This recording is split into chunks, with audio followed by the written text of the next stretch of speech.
So today we have a package from Shelf Aquatics down in Orlando, Florida, and this is a haul from their Beat the Rush live sale that happened, I believe, last weekend ago. So let's just get right into the unboxing.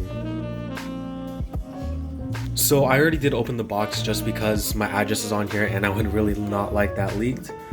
And there are other stuff in here besides corals that I was really worried about, but I already did notice that one of the zoanthid bags, I believe, leaked. So that is expected, and thankfully they pack everything in a big bag like this, so the box didn't get wet, thankfully. This is my first order with them, and so far I'm really pleased. But as you can probably see, we have some pretty nice things in here, so I'm just gonna get a drip acclimation going, dip them, and then put them into the tank. So I have the drip going for about an hour now, and they also temp acclimated for an hour because I was in school and I couldn't really leave because we were doing stuff. But yeah, they should be pretty much fully acclimated now, so I'm just gonna go over what I got really quick, and later in the video you'll see shots of them fully open and thriving, hopefully. So over here we have the TSA painkillers. Now, fun fact, these were not my first option for the sale, just because I saw a frag of ASD Hyper Phoenix zoanthids that I really wanted for the same price, but at the last drop of the Beat the Rush sale, they ended up selling, and I was so sad because they were up for a couple hours, and I was really waiting for the last drop to see if there was anything good for low price, and they ended up selling. So I ended up getting these, and more looking into how they grow and the coloration that you can get.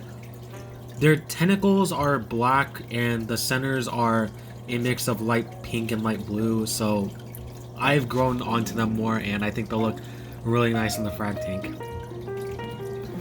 Over here we have the combo frag of the daisy cutter zoanthids and the blood sucker zoanthids, I believe.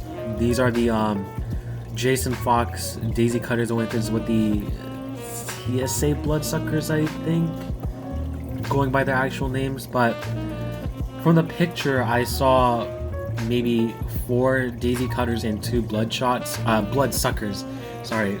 But I believe there are more polyps, but they're just not fully open. You can kind of get a good shot of the blood suckers right here. This polyp is kind of open, which is really nice. And over here we have what I'm most excited for in this package, which sounds kind of weird, but this is the TSA Dragon's Breath macroalgae. So this stuff was actually out for, if I can recall, 8 months before it went up, a couple days before the sale happened. So I am really excited about this. This should help my phosphate problem. My phosphate is a little high. The last time I tested it a couple days ago, it was at 0.16, and you really want to keep it under 0.10. So this should help, and this is unique to other macroalgae, as under actinic lighting or blue lighting, it actually glows fluorescent orange on the tips, so that is going to be really, really nice. So this should help clear up my water quality, and I'm not exactly sure how I'm gonna put it in the tank.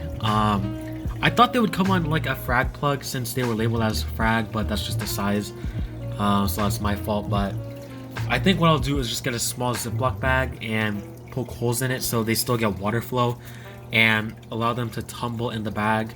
After watching Inappropriate Reefers video, one of his older videos from 2 years ago when he went to Shelf Aquatics, I believe it was Austin that said that that's how they grow it, and it's thriving. So I'm just gonna kind of copy their method. And this different macroalgae have different lighting preferences, but from what I heard, this one grows better under full spectrum or white lighting, which is actually how I'm growing these corals right now. So I'm pretty sure with the combination of all these things, they should thrive and they should grow into really nice chunks. Now the fourth thing in here I got, if I can actually find it, I'll just cut back. So I don't know if you can see, but there are little red antennas sticking out, and I got a peppermint shrimp. So peppermint shrimp I know are 100% reef safe. It really depends on the species you get. There's a lot of it's like a bunch of jumbled up information in the hobby about peppermint shrimp. For example, there's different species that are labeled peppermint shrimp, but they actually aren't. For example, the camel shrimp, those sometimes get labeled as peppermint shrimp, but from what I saw in the bag, this one looks more up to the true peppermint shrimps, which do eat Aptasia, and they all are also labeled as Aptasia eaters on the site. They didn't give the full scientific name, but I do trust them. So I do have a little bit of an Aptasia problem in the tank due to the that's on the mystery Zoa frag. So I believe that's why one of the polyps isn't exactly opening up all the way. It's still healthy, but it's just not fully open because there's 2 Aptasias surrounding it. And from what I can see, they are getting a little bit bigger than they were when I first got them. So I'd rather just take the Aptasia problem out now. And I'll probably make a separate video on the peppermint shrimp, but I know they aren't 100% reef safe. There are, I believe, even with the ones that are with the true peppermint shrimp, they will kind of still pick at corals a little bit. There's a lot of conjumbled information as well on this. I believe it also goes down to the species you end up getting. People say that they've seen their shrimp take out chunks of Euphilia and healthy acans. Daniel on Reef to Reef, I believe, I can't exactly remember his name, but he said that one of his peppermint shrimp took out a rock flower anemone, so that's pretty scary. But I believe this one is true, and hopefully it'll be reef safe. The only LPS I have in here are the Duncan corals, and I believe those are safe as well, since a lot of the stories of them eating corals has been around acans and Euphilia. But if this shrimp does start nipping, picking, or taking chunks of the corals out, then I will have to just bring him to an LFS. But it's pretty small for now, so I do believe that over time, as it grows in this environment, it'll be perfectly reef safe. So enough talking. It's already been about 2 hours since they got here, an hour temp acclimation and an hour drip acclimation. So I'm gonna dip them really quick and then I will put them into the tank. So before I show off the corals, I thought I'd show off the shrimp, since this is actually the first time I've seen it on the frag rack, and it is alive. Over here, before I turn on the camera, it was right here, and now he's moved over to here. So if it'll focus, yeah, you can tell he's moving. Yeah, all the corals are just starting to open up. I just turned on the light, and sorry if the filter's making a lot of noise. A lot of the water got taken out for drip acclimation, so I'll have to refill it. One thing I will say though is I think the peppermint shrimp is actually getting to work already, since I'll drop a picture on the screen, but if you compare a couple days ago to now, this piece of Aptasia that was right here is actually gone, which it might be hopeful thinking, but I think this peppermint shrimp is going to stay in here permanently. So the Aptasia is gone. It looks like there's a little bit of it left, but to know that the biggest one that I could see is gone is a nice feeling, and that this shrimp is actually doing work. So I'm gonna get all the corals opened up, or wait for them to all open up, and I'll get back. So it's later in the day. It's around 5 o'clock here, and it's getting pretty dark outside since it's winter. But right now, the corals aren't showing up that much on camera. Even with this Orphic kit I bought, phone cameras don't normally hold well with actinic lighting, which is why. So I'll get some other B-roll shots later and put them into the video. That'll help catch the corals better. Like, it's really blurry right here, but I'm just gonna go over what I got. So here we have the daisy cutters and the bloodsuckers.